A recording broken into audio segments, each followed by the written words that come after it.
Hello, I'm Lara Kultrasan and this is Newsfeed, your dose of what people are talking about online. What started as a night of massive celebrations in Paris turned into chaos. Festivities went south after Paris Saint-Germain won the Champions League title against Inter Milan on Saturday. The victory meant that the Paris side became only the second French team to raise the most famous trophy in club football. The police said they had prepared for thousands of fans spilling onto the streets, but they were soon overwhelmed. Over 200 vehicles were set on fire, and there were 491 arrests in the French capital alone. 2 people were killed, one of them a 17-year-old who died from stab wounds to the chest. Is it about Paris and football violence? Some people must know. 2 people are now dead because PSG won the Champions League last night. One of them's a 17-year-old lad, lost his life because a football club has won a European trophy. His life in Paris just like the purge, just waiting to happen. They can't wait. And as soon as it's like, a football fan, like when Liverpool went there in 2022 and loads of people got tear gassed, you look at the scenes from last night and you're going, what makes people think, do you know what I'm going to do? We've won the European Cup. I'm going to throw fireworks at people. I'm going to go and beat people up. I'm going to go smash up bus shelters. Is this just like gangs who are waiting for football fans to be on the streets at night and they're like, right, this is literally the purge. I'm going to go and get them and make sure things happen. Looking at the streets of Paris right now, you'd think that PSG lost 5-0 last night. But no, this is how some fans celebrated the club winning the first Champions League in its history. Overwhelmed by happiness, I guess, they looted stores, destroyed bus stands, set fire to bins and vehicles, and then just left them burning in the streets. And of course, filled with joy, they set off fireworks and flares. But it gets worse. These celebrations weren't only limited to Paris. Disruptions and serious vandalism was reported across the country. A car plowed into PSG fans in Grenoble, leaving 4 injured. A 17-year-old boy was stabbed in the chest. 192 people were injured, including 22 police officers and 7 firefighters. Nearly 600 people were arrested, and 5,300 police had to be deployed using tear gas and water cannons to control the celebrations. Bro, 2 people died in all of this. Can someone explain France to me? Because winning has never looked so apocalyptic. PSG condemned the violence, stating that the isolated acts did not represent the majority of its fans. French President Emmanuel Macron also termed the clashes as unacceptable and unjustifiable. On Sunday, the mood had changed to pure jubilation. Hours after the unrest broke out, players from the club held a title parade through Paris in an open-top bus. Thousands lined the streets to welcome the champions back to the capital. This time, no major incidents were reported. Elon Musk has announced his exit from the Department of Government Efficiency, saying he wants to focus on his companies and spend less time on politics. His role had been limited to 130 days, but his departure came just days after Musk expressed his frustration with the Trump administration. Despite that, he says he will remain a friend and advisor to the president.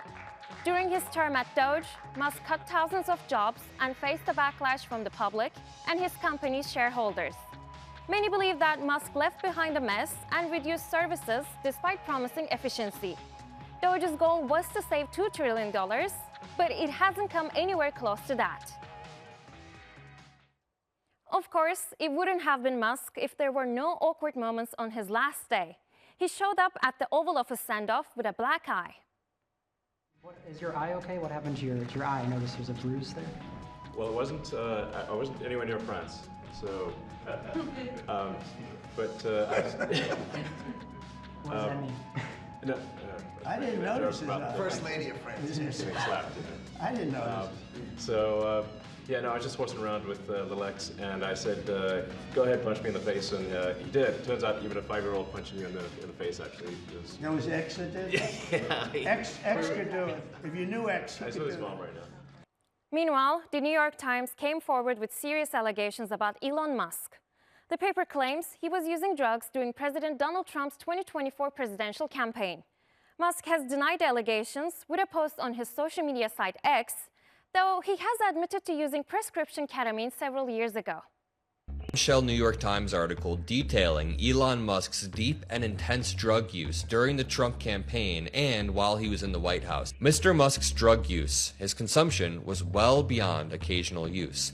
He told people that he was taking so much ketamine, a powerful anesthetic, that it was affecting his bladder, a known effect of chronic use. He said the New York Times was lying their off, I'm not taking anything, etc. And so the New York Times responded to that post saying, quote, Kirsten Grind and Megan Twohey's thoroughly sourced report provides an important and fair look into Musk's drug use and family conflicts. They interviewed a dozen people who have known or worked with him and saw private text messages, legal documents, and photographic evidence. Elon Musk is just lashing out because he doesn't like our article. We provided Musk with multiple opportunities to reply or rebut this reporting before publication, and he declined, opting instead to try to distract with a social post and no evidence.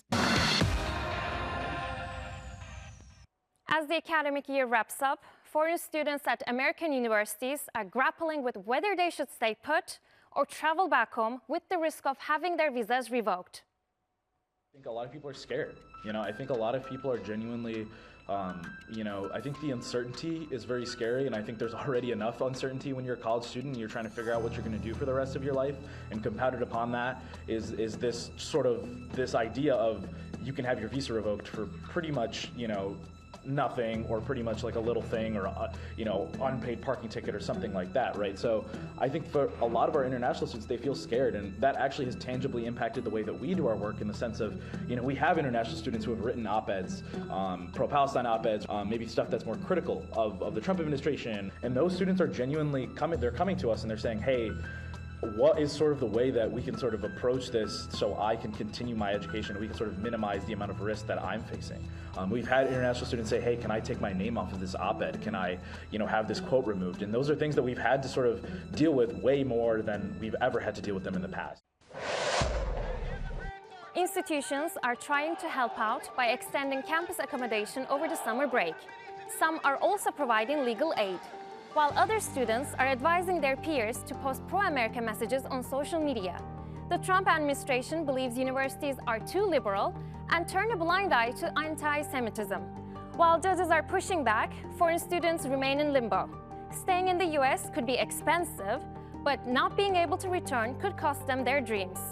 All this uncertainty because many dare to speak out against Israel's onslaught in Gaza. I can't overstate how terrified our students are. And it's not just the students who are on visas or even green cards. It's all of our students who come from other countries, who may even be citizens at this point, because it seems there's no limit to the ways in which this administration is going to both test and violate the law in cleansing. It feels like a kind of racial and ethnic cleansing that is happening on our campuses. One of the reasons I loved being a Columbia professor was that in many of my classes, half of the students came from other countries.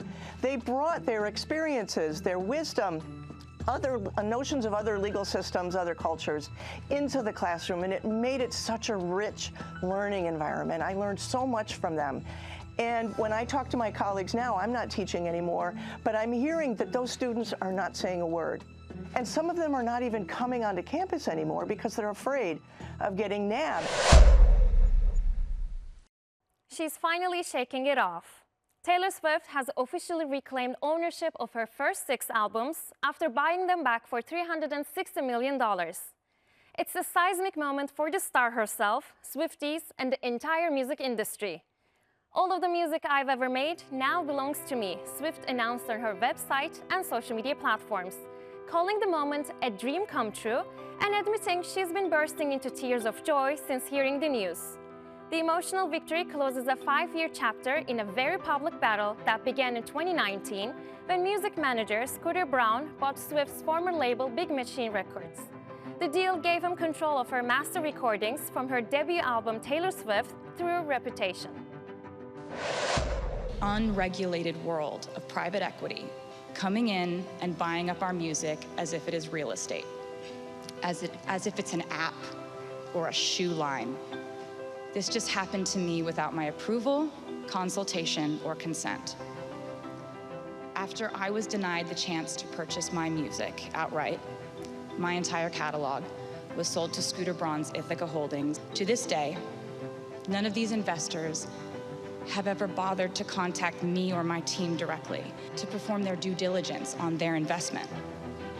on their investment in me, to ask how I might feel about the new owner of my art.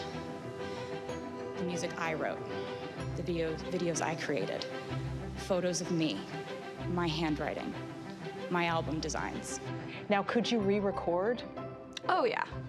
Might you do that? Oh, yeah. And so I just figured I was the one who made this music. First, I can just make it again. When something says in parentheses Taylor's version next to it, that means I own it, which is exciting. In the music industry, owning the masters means having control over how your songs are licensed, used, and shared. Artists still earn royalties without them, but owning the originals offers power and protection over the future of their work. After Scooter Braun's purchase of her catalog, Swift vowed to hit back by re-recording every album to diminish their value. And she did. Fearless, Red, Speak Now, and 1989 have all returned as Taylor's versions, packed with bonus tracks and extras. But there are two eras left unclaimed: her self-titled debut album and Reputation. In a letter to fans, Swift admitted she hit a stopping point trying to re-record Reputation. She explicitly addresses Rep TV, saying, I know what about Rep TV, full transparency, I haven't even re-recorded a quarter of it. The Reputation album was so specific to that time in my life, and I kept hitting a stopping point when I tried to remake it. To be perfectly honest, it's the one album in those first 6 that I thought couldn't be improved upon by redoing it, not the music or the photos or the videos, so I kept putting it off. She said she is currently working on the vault tracks and they are coming in the future, but not in the near term. She wants these albums to still have their moment. She has said that she completely re-recorded Debut, but she does want to find a way to release those vault tracks, and also these re-recordings are not going to be filled with any sort of like sadness surrounding them. They're just going to be joyous and like a way to celebrate her previous work. Chicago-based software engineer Christina Ernst is merging fashion with tech, and she's built a big online following doing it. By day, she works at Google's West Loop office. By night, she's at home designing fashioneering projects, which are wearable tech creations that blend style with circuitry. Ernst shares her creations with hundreds of thousands of followers on her platform. She builds robots to encourage young women to enter STEM fields. Here are some of our favorite pieces from her high-tech closet. I coded this self-twirling dress to be more fun than I am.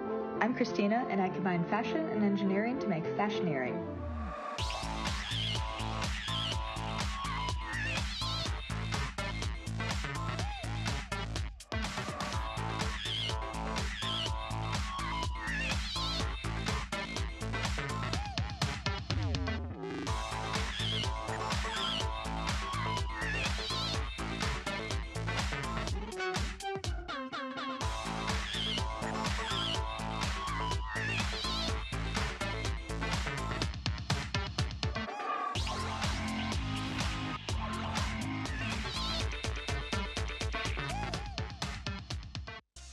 And that's our show. Find our latest stuff on YouTube and do subscribe to our channel. See you soon.